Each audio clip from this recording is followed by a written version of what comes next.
Everyone, welcome to Rezangla education. मैं हूं नीलम, आपकी बॉटनी टीचर, और आपका स्वागत है इस वाले चैप्टर में। ये कौन सा चैप्टर है? जेनेटिक्स। और आज हम कौन सा टॉपिक पढ़ने वाले हैं? Inheritance of one gene. तो इस चैप्टर में तो हम इनहेरिटेंस के बारे में पढ़ रहे हैं, लेकिन पर्टिकुलरली एक जीन की इनहेरिटेंस पेरेंट्स से ऑफस्प्रिंग में कैसे हो रही है वो हम यहाँ पर पढ़ेंगे। अब मेंडल की बात करें तो मेंडल ने ज्यादातर इनहेरिटेंस उन जीन के बारे में बताया था जिनमें क्या होता है, जीन्स अनलिंक्ड होते हैं, मतलब जीन्स लिंक नहीं है, आपस में चिपके हुए नहीं है। जैसे कि आप की दोस्ती किसी के साथ, फ्रेंड्स के साथ, हम बेस्ट फ्रेंड जो आपके होते हैं उनके साथ आपका बॉन्ड बहुत अच्छा होता है, आप लिंक्ड होते हो ना। तो उन जीन्स के बारे में बात नहीं की है जो कि आपस में लिंक्ड हैं। उसने अनलिंक्ड जीन्स का एग्जाम्पल्स या फिर उनको ही कंसिडर करके इनहेरिटेंस को समझाया है, either it is in one gene और टू जीन। तो बात कर लेते हैं इसी की एक्सपेरिमेंट की। अब एक्सपेरिमेंट की शुरुआत करते हुए हम क्या बात करेंगे कि मेंडल ने क्या करा है। यहाँ पे मेंडल का हाइब्रिडाइजेशन एक्सपेरिमेंट हम पढ़ने वाले हैं, मेंडल्स हाइब्रिडाइजेशन एक्सपेरिमेंट।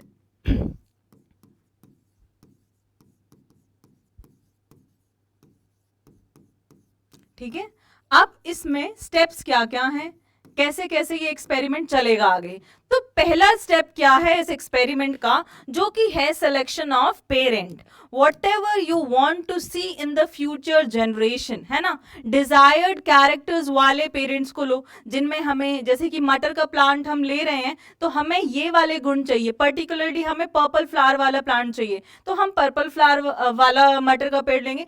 तो जो भी हमारी रिक्वायरमेंट है उसके हिसाब से हम सिलेक्शन करते हैं पेरेंट्स का। तो पहला स्टेप क्या हो गया? Selection of parents. ठीक है, your first step is selection of parents. जैसे ही सिलेक्शन हो गया पेरेंट्स का, ठीक है, जैसे ही हमने सिलेक्शन कर लिया पेरेंट्स का, अब हमें क्या करना है, उसके बाद क्रॉस पॉलिनेशन कराना है, क्रॉस पॉलिनेशन। ठीक है, इसके बाद हम क्या करेंगे? थर्ड स्टेप क्या हो गया आपका, बताओ। सिलेक्ट कर लिए पेरेंट, क्रॉस पॉलिनेशन हो गया, और फर्टिलाइजेशन, या फिर हम इसको बोल सकते हैं सेल्फिंग। ठीक है, या आप बोल दो क्रॉस कर सकते हैं हम इनके बीच।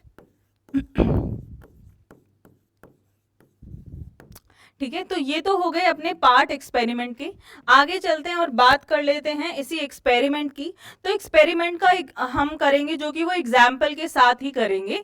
अब हमारे पास दो तरीके हैं इस एक्सपेरिमेंट को समझने के लिए, हाइब्रिडाइजेशन एक्सपेरिमेंट को। तो उसके लिए हमारे पास एक साइंटिस्ट आते हैं जिनका नाम है रेजिनाल्ड सी पुनेट। ठीक है, तो हम क्या बोलते हैं ये कि hybridisation experiment,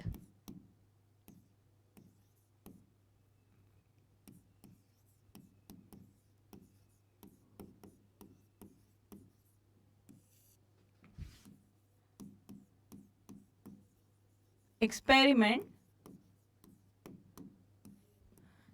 can be understood easily with the help of Punnett square, है ना। तो वो हम उसकी बात ही करेंगे, उसकी बात करते करते हम इस एक्सपेरिमेंट को पढ़ते हुए चलते हैं। तो पहला काम क्या है, let us take the parents. Parents को लो सबसे पहले। अब हमने पेरेंट्स क्या क्या लिया है यहाँ पे, सबसे इजी एग्जाम्पल जो कि हम हमेशा ही लेते हुए आए हैं, हम ले लेते हैं कैपिटल टी, कैपिटल टी, ठीक है, और स्मॉल टी, स्मॉल टी।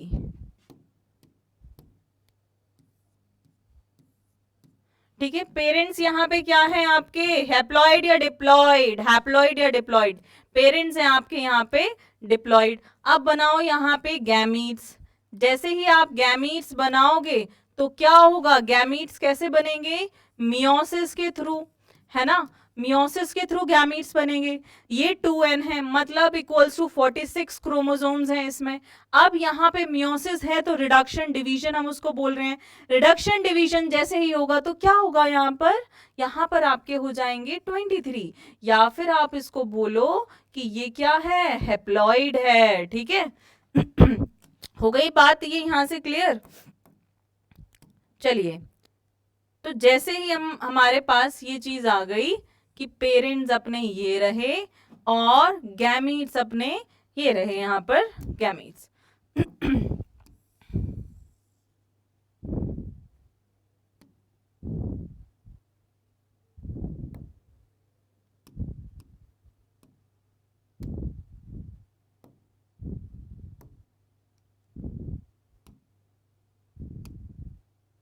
चलो, तो ये तो बात हो गई इनकी। अब हम गैमीट्स को ड्रॉ कर लेते हैं कि इसके गैमीट्स क्या आएंगे।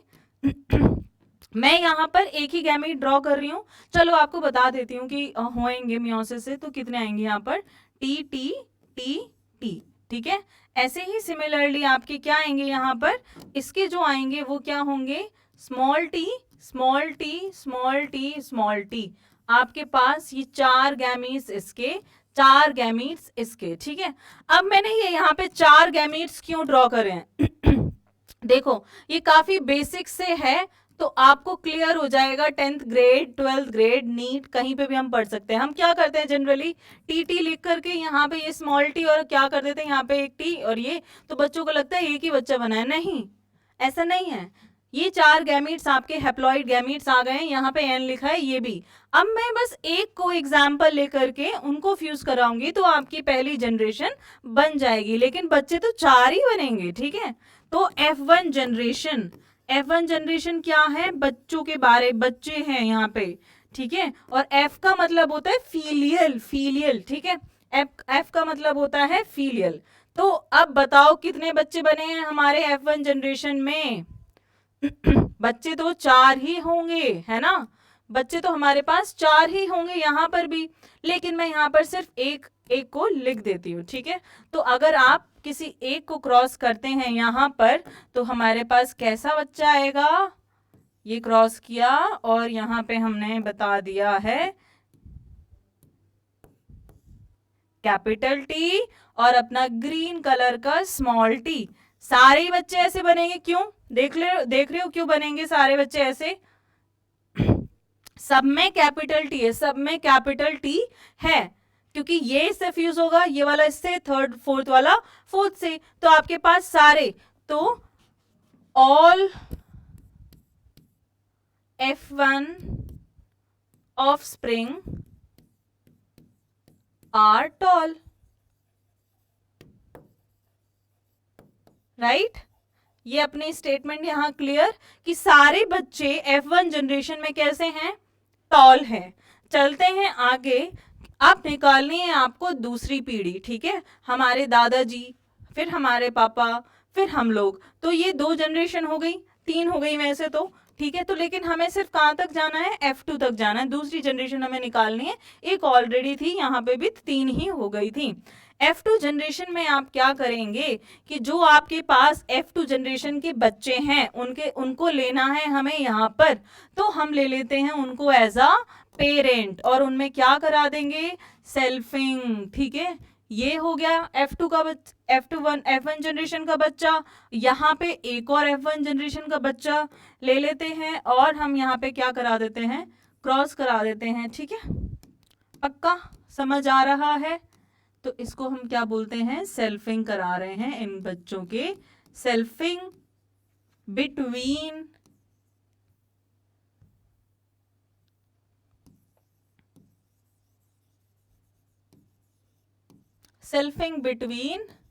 F1 generation.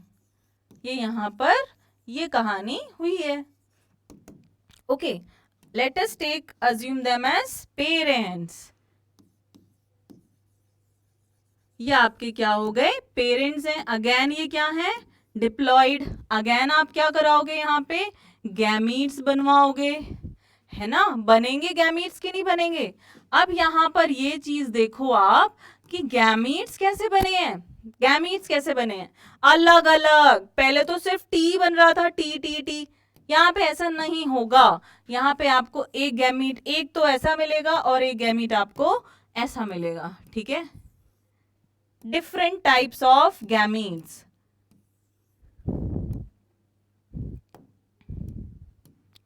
ये क्या है, two different types of gametes है यहाँ पे।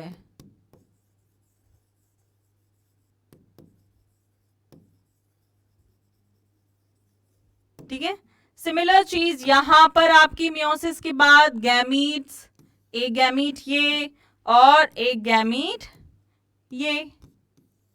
ठीक है, अब हम इनका क्या करा देते हैं, इनको फ्यूज करा देते हैं।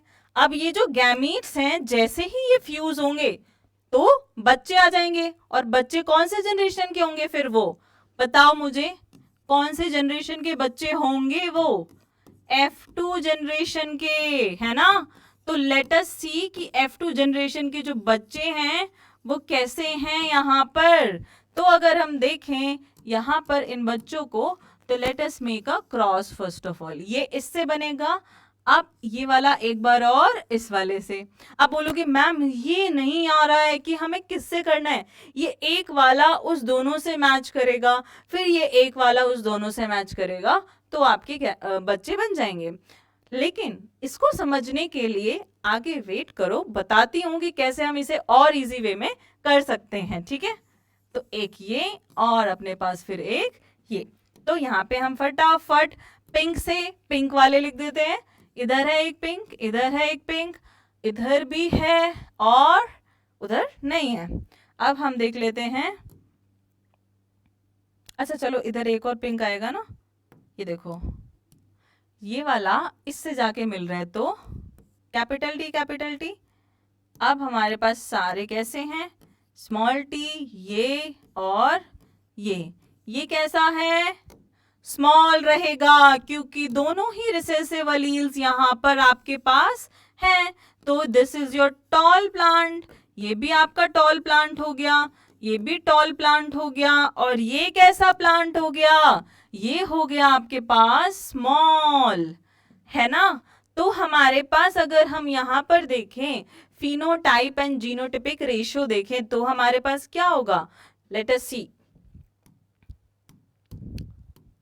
यहाँ पे देख लो कि फिनोटिपिक रेशियो, फिनोटिपिक रेशियो,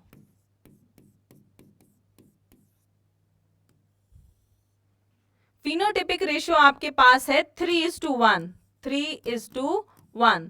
तीन कैसे हैं, टॉल, और एक कैसा है, स्मॉल। ये बात हो गई क्लियर।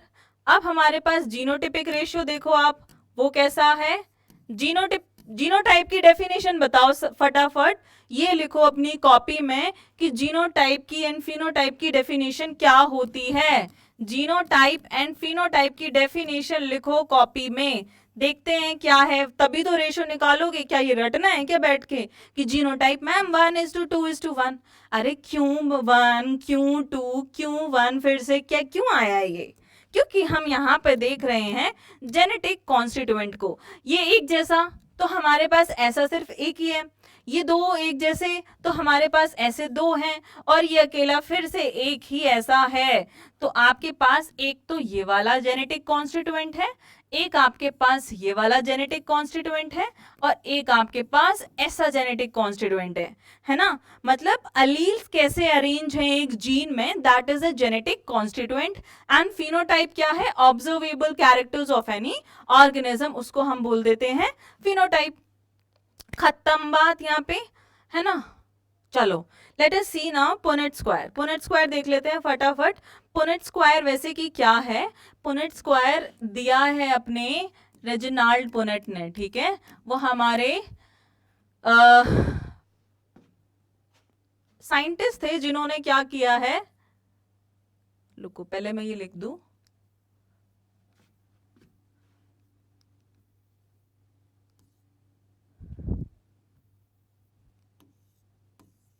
Punnett square.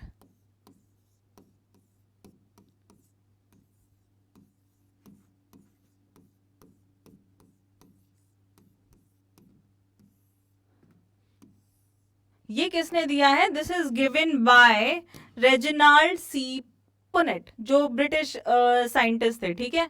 तो यहाँ पे हम लिखें this is given bye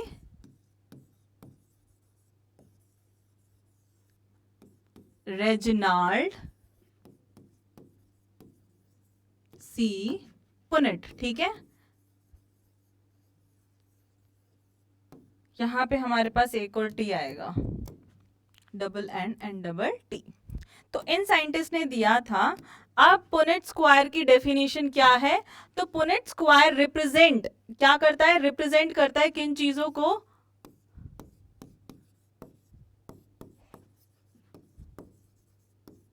graphically. किन चीजों को ग्राफिकली रिप्रेजेंट करता है? फॉर्मेशन ऑफ गैमीट्स, गैमीट्स जो कि कैसे होते हैं? हैप्लॉइड होते हैं by the parents, by the parents, ठीक है। पेरेंट्स कैसे हैं? डिप्लॉइड। फॉर्मेशन ऑफ जाइगोट्स,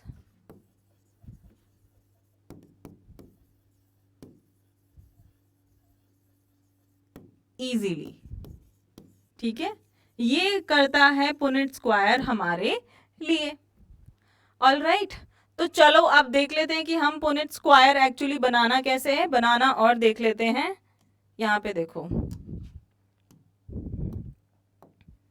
सबसे पहले तो एक हम यहाँ बॉक्स बना लेते हैं, ठीक है। और इस बॉक्स में 4 लाइन, 4 मतलब 4 लाइन नहीं, 4 डब्बे और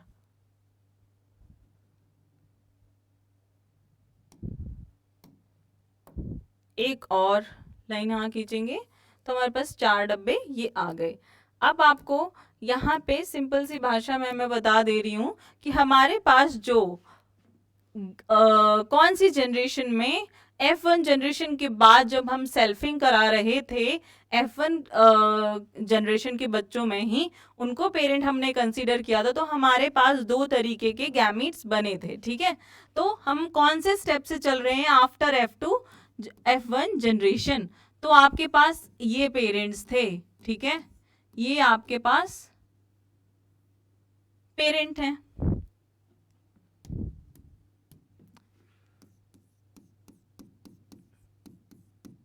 पेरेंट, ठीक है। यहाँ पे बनेंगे गैमीट्स। गैमीट्स बनने के बाद आपके पास आएगी F2 जनरेशन।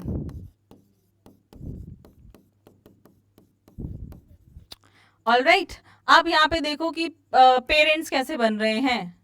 पेरेंट्स कैसे हैं? ये small T and small T, मतलब क्या है? हेट्रोजाइगस टॉल हैं। पेरेंट्स कैसे हैं? Heterozygous tall. ये कैसे हैं? Heterozygous tall parents. इधर तो हमें गैमीट्स लिखने पड़ेंगे, मैं यहां लिख देती हूं हेट्रोजाइगस टॉल पेरेंट। अब हमारे पास गैमीट्स कैसे बन रहे हैं? गैमीट्स अब आपको मैंने पहले ही बता दिया है, तो मुझे नहीं लगता यहाँ पे बहुत ज्यादा ऐसे कहानी लिखने की जरूरत है। आपके पास एक गैमीट यहाँ पे ये बनेगा, यहाँ पर ये, और एक टाइप का गैमीट आपके पास यहाँ पर ये बनेगा और यहाँ पर ये, ठीक है। तो अब क्या करना है? इनको फ्यूज करवाना है। तो हमने इनको कहाँ लिख लिया है? इधर, एक ये, और आपके पास क्या आ गए? एक ये बन गया और एक ये बन गया। अब यहाँ पे क्या करें? हम इनको फ्यूज करवा देते हैं। तो यहाँ पे ये उतार लो, इसके यहाँ पे ये उतार लो, इधर भी इसको उतारो नीचे। अब हम इसे कहते हैं भाई तू तो इधर ही रहे, और ये कैपिटल टी भी इधर ही रहेगा, प्लस कैपिटल टी इधर का इधर रहेगा, प्लस ऊपर वाला कैपिटल टी इधर आएगा, और यहाँ पे कोई नहीं आना है, यहाँ पे यही टी आ जाएगा। तो अपने पास दिस इज स्मॉल एंड बाकी सारे क्या है यहाँ पर? टॉल। वेरी इजी, टॉल, ठीक है। तो अपने पास 3 टॉल हो गए हैं और बाकी के स्मॉल। तो बच्चे क्या क्या आए हैं? बच्चे ये रहे यहाँ पर F1 जनरेशन, ये रही, ठीक है। ये अपने गैमीट्स थे, ये भी गैमीट्स हैं, और ये क्या है, बच्चे हैं। Again 3:1 ratio phenotypic and 1:1 is the genotypic ratio. यहाँ पे बात हो गई इस चीज की। अब आगे चलो और बात कर लेते हैं हमारे मेंडल की फिर से, कि मेंडल ने जब ये इनहेरिटेंस को पढ़ा, जब इस इनहेरिटेंस के एक्सपेरिमेंट के साथ सारी चीजें देखी, ओहो इस पेड़ में चीजें ऐसे जा रही हैं, मैंने तो ये पेरेंट्स लिए थे, सारे बच्चे ऐसे आए हैं, इतने बच्चे ऐसे आए हैं। तो जब उसने इस एक्सपेरिमेंट को बहुत टाइम तक ऑब्जर्व किया तो उसने ये पाया कि ये सारी चीजें कुछ रूल्स एंड डिसिप्लिन के साथ चल रही है। जैसे आप लाइन में जब स्कूल में चलते हो तो एक लाइन में चलना है, ये आपका रूल है, डिसिप्लिन है स्कूल का।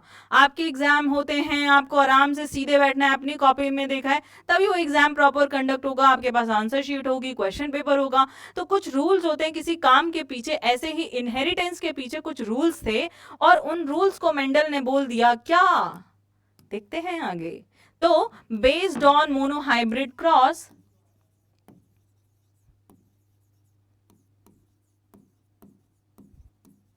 बेस्ड ऑन मोनोहाइब्रिड क्रॉस क्या हुआ, मोनोहाइब्रिड क्रॉस के अकॉर्डिंग दो लॉज आए। मेंडल ने बोला भाई इसके अकॉर्डिंग, इसके बेसिस पर मेरे पास इनहेरिटेंस मैंने देखा कि दो रूल्स के अकॉर्डिंग चल रहा है। पहला क्या है, पहला आपके पास है लॉ ऑफ डोमिनेंस,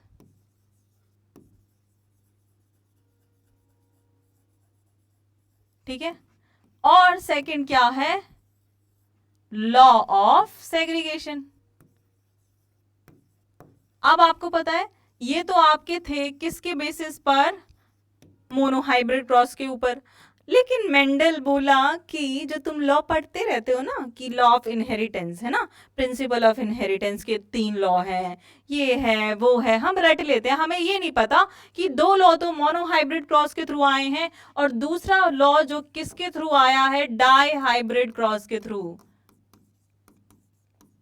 दूसरा लॉ किसके थ्रू आया है, डाई हाइब्रिड क्रॉस के थ्रू, जिसका नाम क्या है, law of independent assortment, law of independent assortment, जो कि हम पढ़ेंगे अगले सेशन में,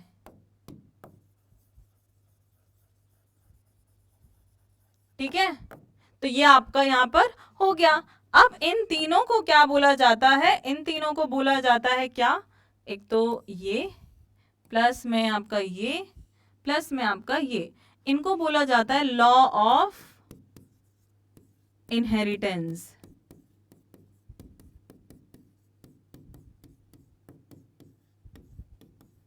ठीक है, इसको बोला जाता है लॉ ऑफ इनहेरिटेंस।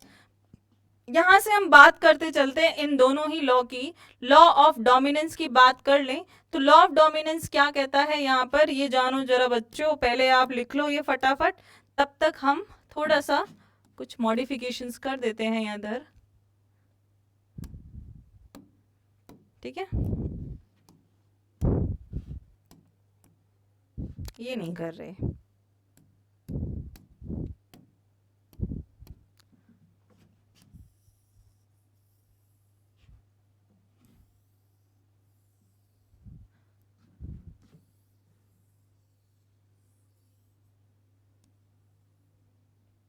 चलो तो हम पढ़ लेते हैं अब लॉ ऑफ डोमिनेंस को। लॉ ऑफ डोमिनेंस कहता है, स्टेट्स दैट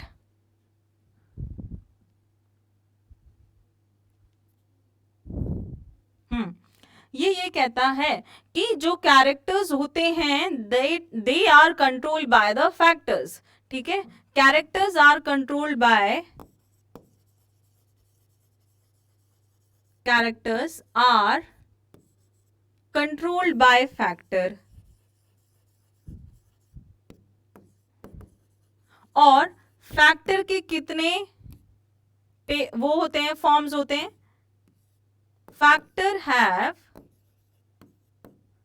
2 डिफरेंट फॉर्म्स, है ना। किसकी बोल रहा है ये ma'am, form, different form, factor, क्या है ये, फॉर्म को, फैक्टर को ही हम बोल रहे हैं जीन। मेंडल ने सबसे पहले इसके लिए वर्ड यूज करा था जो कि था फैक्टर, और उसी को ही हम बोलते हैं जीन। और डिफरेंट फॉर्म ऑफ फैक्टर मतलब जीन्स के दो अलील्स, इसकी बात हुई है यहाँ पर। अब यहाँ पे ये बात हो गई। अब इसने एक चीज और कहा है क्या, कि जब इनहेरिटेंस हो रहा होता है वन जीन का, जब इनहेरिटेंस हो रहा होता है वन जीन का, तब क्या चीज होती है कि F1 जनरेशन में सिर्फ एक ही अलील दिखता है, एक ही कैरेक्टर दिखता है, एक ही ट्रेट दिखता है जो कि है टॉल। टॉल का एग्जाम्पल लिया, और दूसरा वाला नहीं दिखता है। तो ये क्या कह रहा है कि one of the allele dominates in F1 generation, यहां पे लिखेंगे in F1 generation dominates the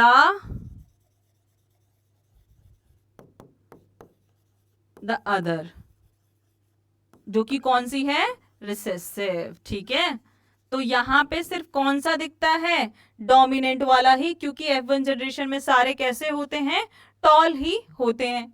अब बात कर ले हम लॉ ऑफ सेग्रीगेशन की। तो लॉ ऑफ सेग्रीगेशन कहता है during the gamete formation, during the gamete formation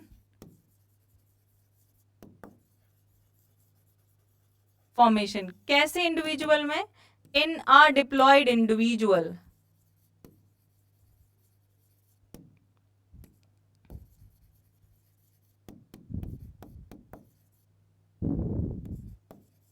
jewel एक जीन्स के एलील हैं वो सेग्रीगेट करते हैं इंडिपेंडेंटली। जैसे कि टी है और हमारे पास स्मॉल टी है, कैपिटल टी है। अब ये सारे दोनों एक ही पेरेंट में हैं। अब कैपिटल टी बोल रहे हैं क्या तू मेरे साथ चलेगा, स्मॉल टी कह रहा है यार तेरे साथ चलूंगा, तू तो सारे काम मुझसे कराता है और मुझे मेरा नाम भी नहीं होने देता है, मुझे सप्रेस कर देता है, मुझे बोलने तो नहीं देता है, काम करा लेता है सारे, है ना। तो ऐसी कोई इनके बीच वो नहीं होती है, कहते हैं भाई तू अपने रास्ते चल और मैं अपने रास्ते चला, तो इंडिपेंडेंटली सेग्रीगेट कर गए। तो हमारे पास क्या हुआ, during the gamete formation pair of alleles of a gene segregate independently. ठीक है pair of allele of a gene segregate independently.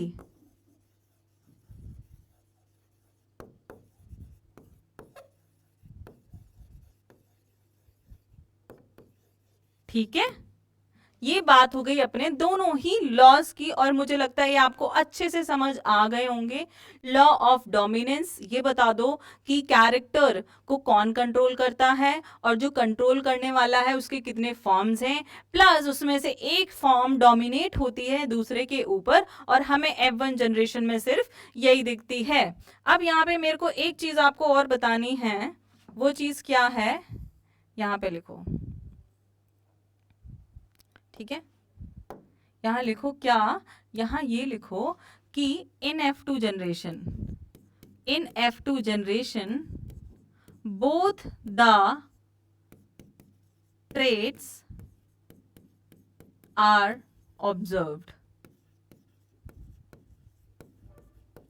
ठीक है, लाइक टॉल एंड स्मॉल दोनों ही आप ऑब्जर्व करते हो।